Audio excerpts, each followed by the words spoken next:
Story 1. Whether I agree with it or not, you should always be careful what you post on social media. Companies have long monitored these platforms and review your accounts for various reasons. Story 2. I would like Brian Kilmeade of Fox News to be unemployed. He called for the euthanasia of the homeless and kept his job while his entire fan base wants everyone fired for besmirching Kirk. Crazy. Story 3. I think my feelings would depend on what they posted. There is a big difference between someone posting their quotes and someone saying they hope this is the start of a trend. Story 4. I'm a millennial, so I grew up with the introduction of social media. I was applying to college when people warned that colleges would check your Facebook to see if you were underage and drinking, so do not have beer in party photos. I have always approached social media cautiously. I think it's a mix. Older people who were already adults when social media arrived often do not completely get it. It seems like the older generation has no filter, and social media is the only outlet where they feel seen and heard. As you get older, you care less about what others think and feel the world needs to see your personal opinion. Younger generations grew up with social media as the norm and see it as an extension of who they are. They feel they must take a moral stand and be true to their thoughts and feelings, so they post because they feel obligated to comment on every matter.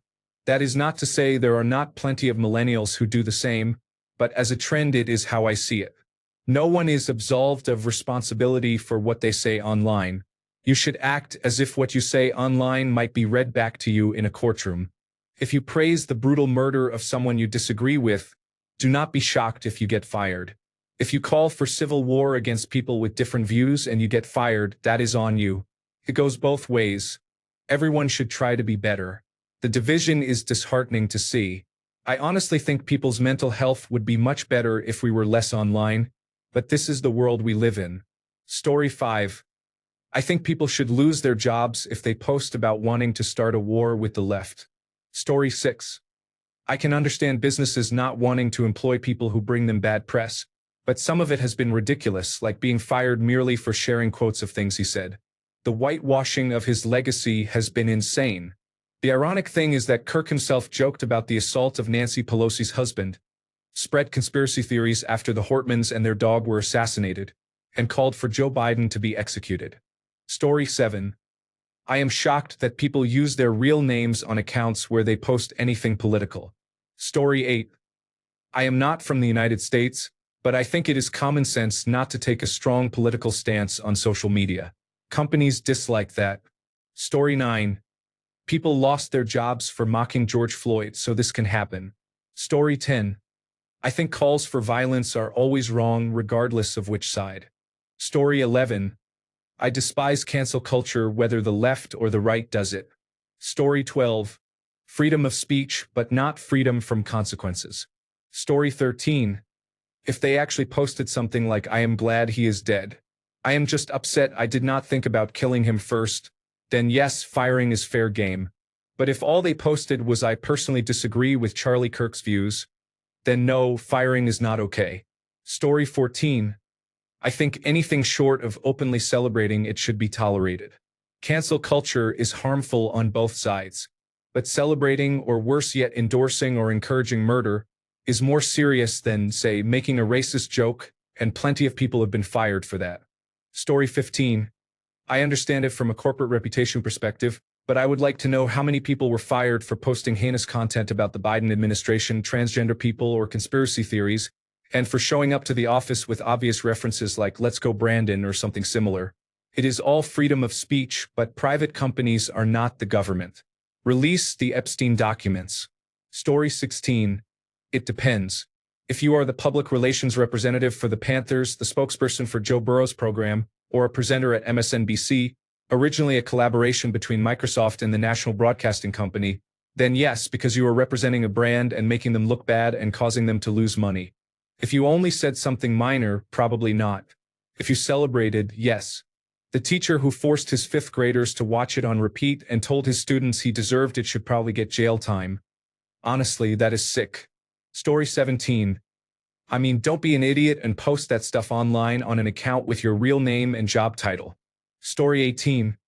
I am not sure why people need to explicitly write their thoughts online, since it is not the first time someone has been fired for what they wrote. Story 19.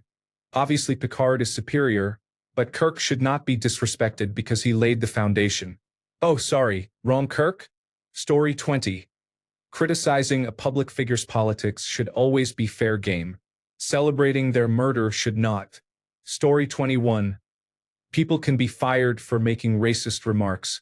Like celebrating a murder, such behavior makes people uncomfortable and damages the company's reputation.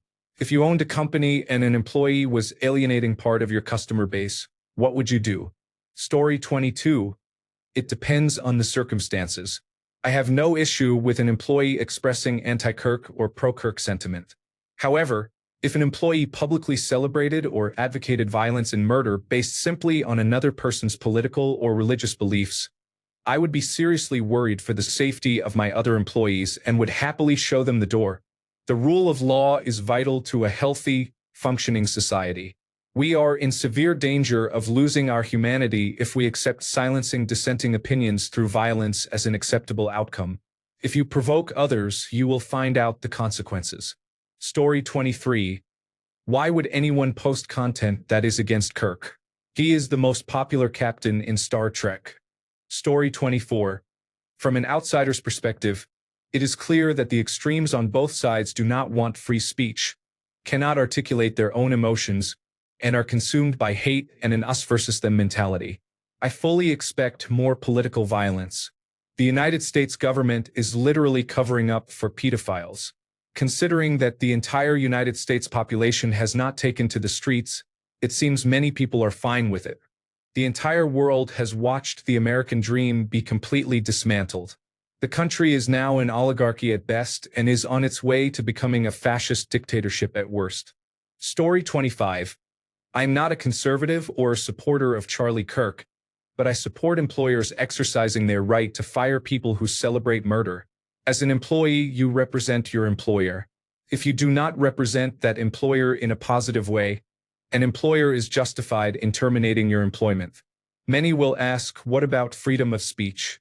Getting fired is not the same as going to jail. An employer is exercising its freedom of speech by letting you go. This is a simple issue, and with Twitter, TikTok, and other social media, it will become more prevalent.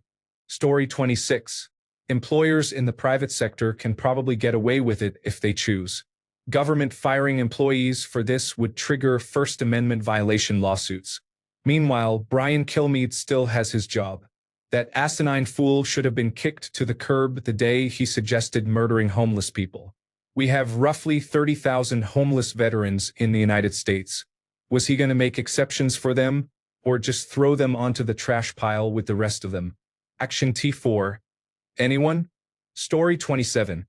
While I'm all for free speech, I feel people have become too comfortable sharing their dark inner feelings online, completely unfiltered, about sensitive subjects. This is the logical consequence. People should treat online interactions as if we are talking in person, especially if they have a career. It is entirely valid for an employer to question whether they want to keep an employee who has said something questionable about a political or sensitive topic. This is not a black and white situation, and we cannot simply insist that firings are entirely unjustified or entirely the result of right-wing ideology, because a business decision can be based on many factors. For example, the employer might hold right-wing views, fear that the employee could harm the business's reputation, be concerned about the employee's character, prefer not to have employees being vocal about politics, or object to any glorification of violence. Some employers find such behavior unprofessional or immature and prefer not to deal with it. I am sorry to say this, but people need to realize that if they want to discuss controversial topics, they should do everything possible to keep their identity secret. If they cannot, they need to choose a safer space to express themselves. We live in a world where doxing is easy if someone tries and your name and home address are public records. This is not about being silenced. It is about keeping your in real-life identity separate from your online identity, and there are many ways to do so. This is a learning opportunity to understand that no situation is black and white, and to take steps to protect your identity if you plan to discuss controversial topics. Like it or not, this is reality. Story 28. If you publicly celebrate someone's death and wish the same for others who think alike, you are justified. Story 29. Companies can do what they want.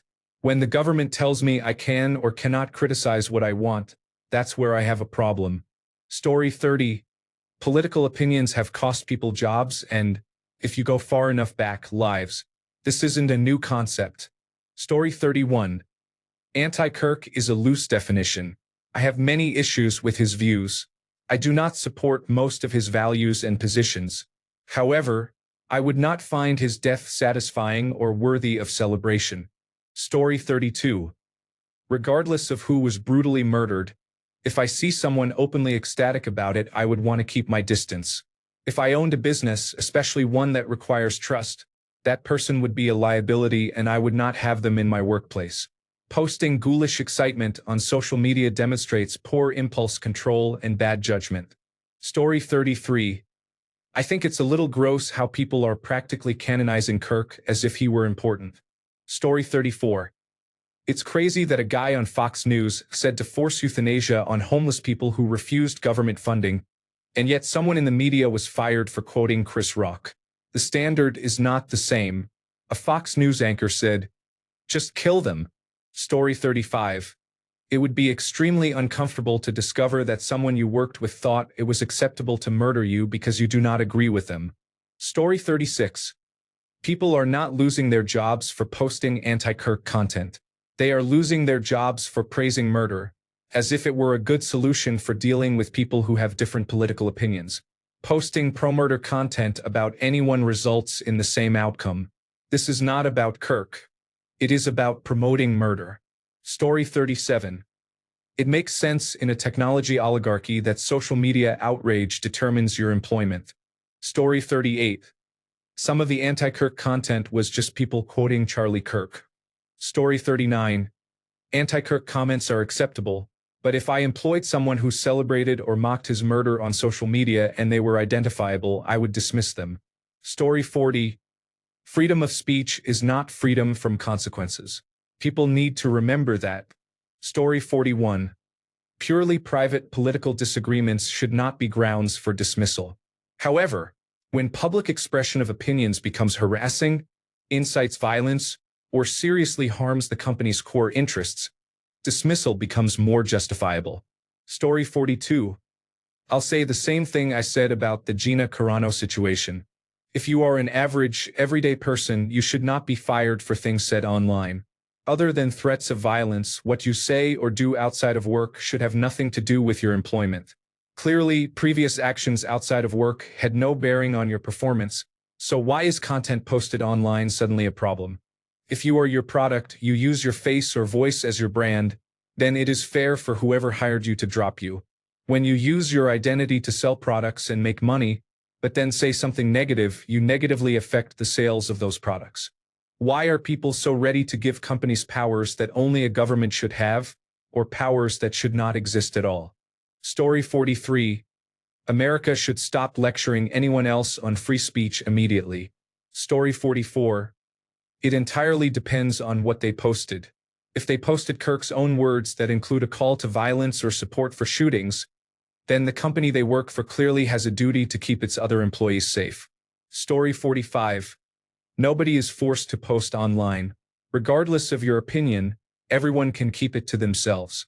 Some people want attention so much that they will say almost anything to get it. Freedom of speech is not freedom from consequence. Moral of the story: keep it to yourself unless it is a hill worth dying on in your view. Story 46. You have a right to free speech in the United States, not a right to employment. If the employer wants you gone, that is their decision.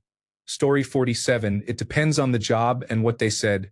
If it was horrible but I was not a fan, then there should be no consequences.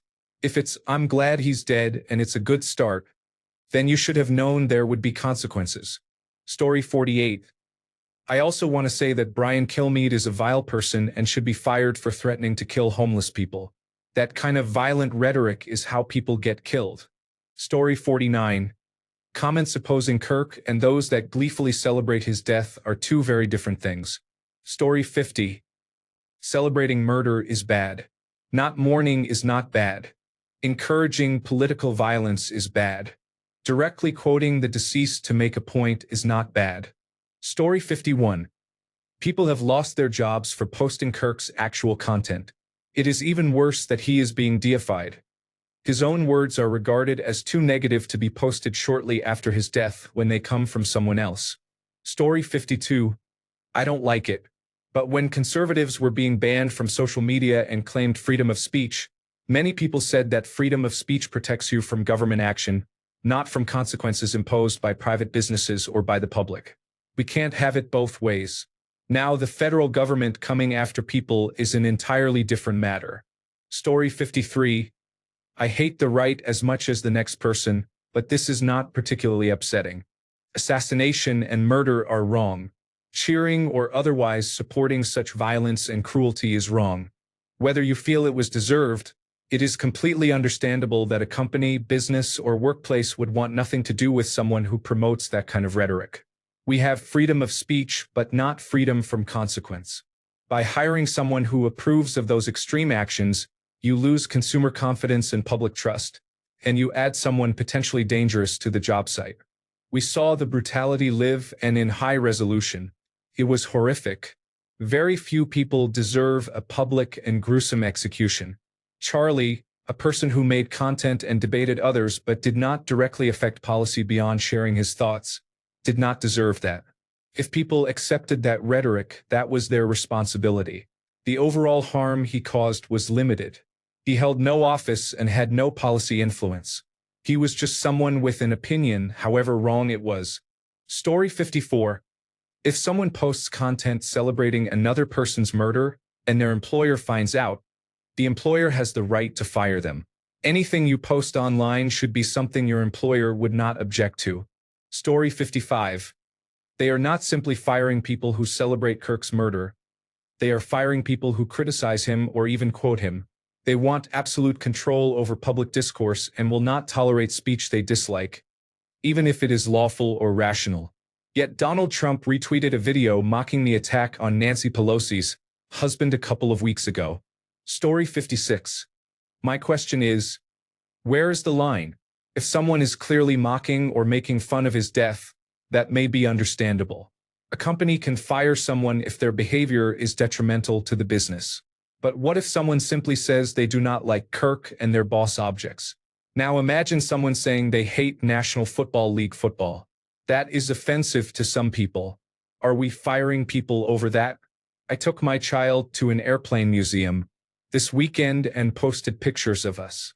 What if my boss thinks airplanes are evil and cannot stand them? Can I be fired for that? I know this oversimplifies things, but where is the line? We should not be celebrating anyone's death the way some did, but we must also be careful where we draw lines. Free speech is important for a reason, and free speech does not mean being free from consequences. I think there is a larger slippery slope here. Just my opinion. Story 57.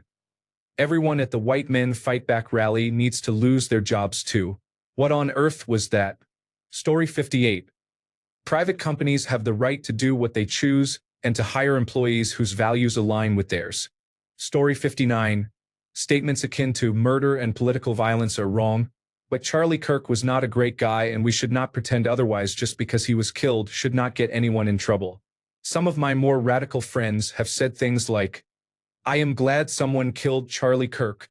The world is a better place now. Political violence clearly is the answer because this caused Ben Shapiro to cancel his tour. Those statements are despicable and caused me to sever relationships. I would not blame an employer for terminating an employee who celebrates and encourages murder. Story 60.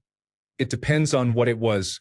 There have been some notable firings where they simply posted the news because they described him as a divisive figure or something like that. Overall, I wish we would stop pretending the right is somehow more civil than the left and that things were treated more equally.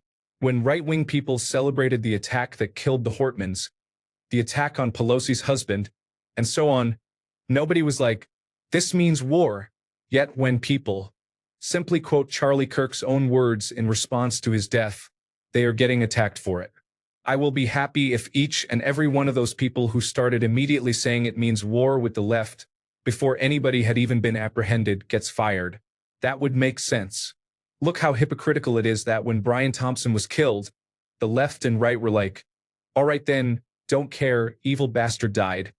And now that someone who the left sees as an evil bastard is killed, the right cannot understand why we do not care. Story 61. It is dumb and unfair for people to lose their jobs over anti-anything content, since people are entitled to an opinion. People who celebrate a televised murder as if it were New Year's are psychos themselves, and it is reasonable to fire them. I would not feel comfortable working with people like that. Most people do not want to see the video, but there are always some who spam it on the internet. If you publicly celebrate this murder or any similar gory event, you deserve to be fired and ostracized for being a psycho and for being foolish enough to make your dangerous tendencies public. Story 62. It is hilarious only because of the irony that the people being fired now were the ones who recently screamed for others to be canceled over 10-year-old tweets. Story 63. There is a Republican host who openly called for the complete genocide of mentally ill, homeless people. He barely apologized and has not been fired. That is far worse than many other offensive incidents. The Department of Justice is threatening Americans with criminal charges over speech while ignoring Republican calls for civil war, statements blaming the left, and explicit threats of violence. Former President Donald Trump wants to declare the anti-fascist movement a terrorist organization, so any protest with even one person wearing an anti-fascist patch could lead the government to label everyone a terrorist and charge them as such. Story 64. I don't really care. Everyone wanted cancel culture to exist. Now it does. Story 65. It has always been taboo to speak ill of the dead, and it is sketchy to advocate violence. The most controversial content inevitably gets the most attention. Those posts are objectively over the line. Even so, I have never liked jeopardizing people's careers for anything less than flagrant, undeniable violations of the law. Sadly, there seems to be no middle ground on this issue. Edit. What about Hitler? For God's sake, the state of modern discourse makes me hope for an asteroid. Story 66. Another thread proving that Reddit doesn't understand the First Amendment. Story 67. Remember when the left got a bunch of people fired for saying things they did not like? The shoe is on the other foot now, isn't it? Story 68. Freedom of speech is not freedom from consequences. It takes zero effort to keep your opinion to yourself. Story 69. It's not really about Charlie Kirk at this point. It's about what someone reveals about themselves by publicly posting a performance of delight and joy over a murder. In some videos, they also advocated further violence against the victim's remaining family or against others with similar political leanings. If I were employing someone and they posted public commentary cheering the recent murder of a public figure, even a person I found distasteful, I would conclude the employee was mentally ill and potentially dangerous, and I would fire them without delay. Story 70. The same should apply to those making memes about attacks by Pelosi or Hoffman. The fact that all his hypocrisy has not chased away most of his base is fucking disheartening. Story 71. It depends on the situation. A person was fired for comments made in close friends-only content, which was clearly not intended for public view. I feel that crosses the line into free speech. However, a company can choose whether that is how it wants to be represented if the content is intended for public view. Story 72. I kind of feel that our employers should stay out of our personal lives. If there are consequences for what you say and do when off the clock, then there are effectively work rules we have to follow even when not at work, and I do not think that is a good precedent to set. Obviously, I am speaking within reasonable limits. I am not suggesting that your employer should overlook you sending death threats just because you did it outside work hours. Story 73. It depends on what they posted. If they merely posted content that disagrees with Kirk's political views, they should not be fired. If they encouraged violence or celebrated his death, they should be fired and should also be investigated for possible criminal activity. Story 74. I dislike that the government is urging people to report their coworkers and get them fired, and that it makes vague threats to prosecute groups while talking about terrorism like Bush on steroids. Story 75. Ask anyone who works in human resources and processes background checks and vets candidates. I have heard firsthand from people who have had to email candidates who received offer letters to inform them that their employment is being rescinded, because of the vile content they openly post on their public social media accounts. I do not care what a private company wants to do with its employees. The influence of the federal government on those private companies is the issue and the line in the sand. You do not have freedom of speech if agents within the government go out of their way to inform your employer that you were not sufficiently sympathetic about the death of a member of the regime. Story 76. I find it hilarious that American companies believe they pay employees enough to police their behavior outside of work. Story 77. I thought the United States of America was the country of freedom of speech, not a totalitarian state where you are exiled from society for criticizing a man who is openly against everything good in humanity. Story 78. Anything beyond being disgusted by a public murder brought on by political ideation is political bigotry. I hated the guy. That wasn't right. Story 79. I feel the same exhaustion and anger I have felt about every other bullshit thing that has happened over the past year. I am emotionally maxed out. Story 80. It's the kind of inconsistency I expected from the current administration. They claim to support free speech even for hate speech and incitement of violence against marginalized groups, but saying he was killed by the very violence he encouraged or quoting him as a reason for someone not being upset is too far. Story 81. I think it highlights the hypocrisy of the conservative movement.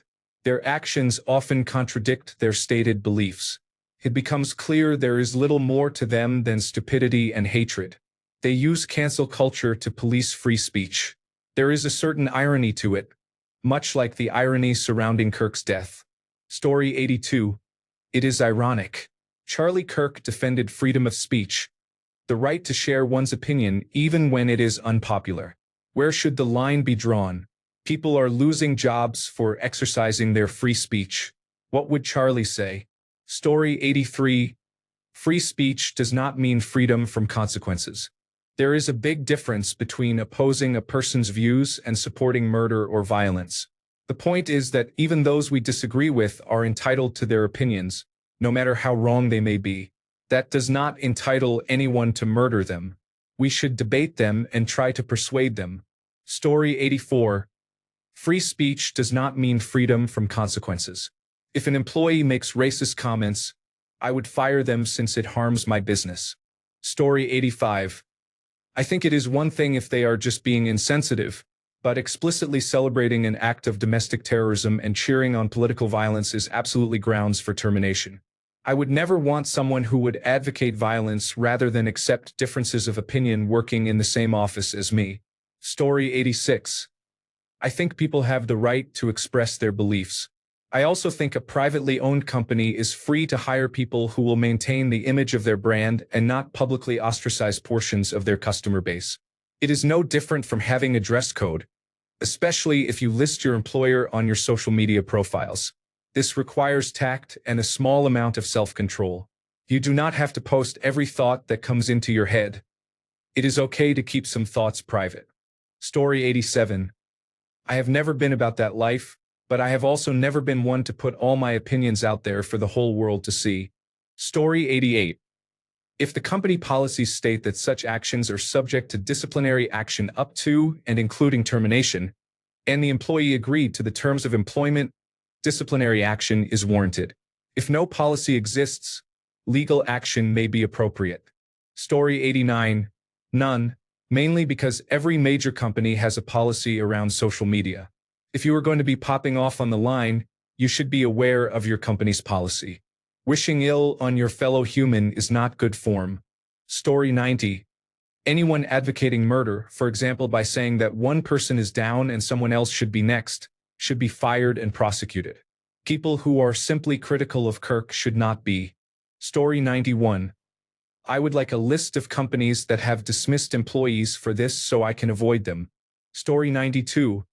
Canadian Parliament gave a standing ovation in his honor. As a Canadian citizen, I want to see their jobs taken. Both conservatives and liberals stood to honor him. Story 93. Conservatives would call the other side snowflakes if things were reversed. Story 94. I think celebrating a murder is grounds for termination. I do not understand why someone would simply quote the deceased. Story 95. I think anyone in any position where you work with children and families should keep quiet on social media about political matters. Not to sound like an old millennial, but there was a long time when people did not have around-the-clock access to our thoughts and opinions, and relationships thrived without the need to share your views at a moment's notice. Do that. Vent with friends where it is not recorded. Take a walk. Write down your thoughts in a diary so you will not forget them if true political upheaval occurs. Do not expect it to happen on social media. Social media has always been used as a tool by companies and school districts to monitor and be monitored, so keep quiet. This applies to all pundits and contributors to 24-hour news channels, but we are talking about social media specifically here. Story 96. I have no problem with people from the right, center, or left losing their jobs when they post rejoicing over an attack. But losing your job for merely pointing out that the person attacked may not have been the best example of a human being is wrong. Story 97. People are losing their jobs for criticizing a bad podcaster, which is wrong, though I understand the rationale. The government threatening action against people for this is insane. People ratting out their friends over the same matter is accelerating the tendency to snitch on your neighbor, a feature of fascism that I am not looking forward to. Story 98. I think it is very interesting that the right suddenly supports cancel culture. Story 99. It's not really against Kirk to say that Picard was better. Story 100. There are conceivable comments so awful that a reasonable response would be to say the speaker's words are unacceptable in civil society. For example, comments that glorify sexual violence or hint at a desire for more violence. But the people being doxed for posting clips of what Kirk said are not that. The administration decided to glorify Kirk by flying flags at half-mast. That put his legacy squarely within the frame of civil debate. As others have pointed out, Brian Kilmeade's "kill the mentally ill" comment is far worse than most of the anti-Kirk material I have seen. Some of Kirk's comments come close to the line described above. He did not explicitly call for the stoning of gay people, which has been widely fact-checked as a misquote, but he characterized that section of the text as God's perfect law. He did not directly say that black women lack the intelligence to be taken seriously, but he listed four prominent black women, including Michelle Obama, as lacking sufficient brainpower to be taken seriously, and he explicitly claimed they took jobs from white men. The inference appears intentional. Story 101. I firmly believe everyone has a right to free speech, not just in the United States but throughout the world. At the same time, there are consequences to words and actions. Nobody should be killed for disagreeing or having a different opinion. There is irony in people who lost their jobs for celebrating Kirk's death while others pushed for job losses over pronoun use. Both are wrong. Celebrating or advocating illegal activity is a slippery slope. If murder becomes acceptable, where is the line and who sets it? If it is easy to celebrate when someone you dislike is killed, how will you feel when someone dislikes you? Why would society support someone who celebrates another person's death? I would fire an employee for celebrating far less than murder. In my view, celebrating another person's death reveals severe emotional or moral failure, including a lack of empathy, compassion, and critical thinking. I would not want such a person near me or working for me. Story 102. If everyone says you should not be punished for your opinion, people should not lose their jobs for expressing it. Thanks a bunch for sticking around till the end of the video. Remember to subscribe, and until next time, stay awesome and goodbye.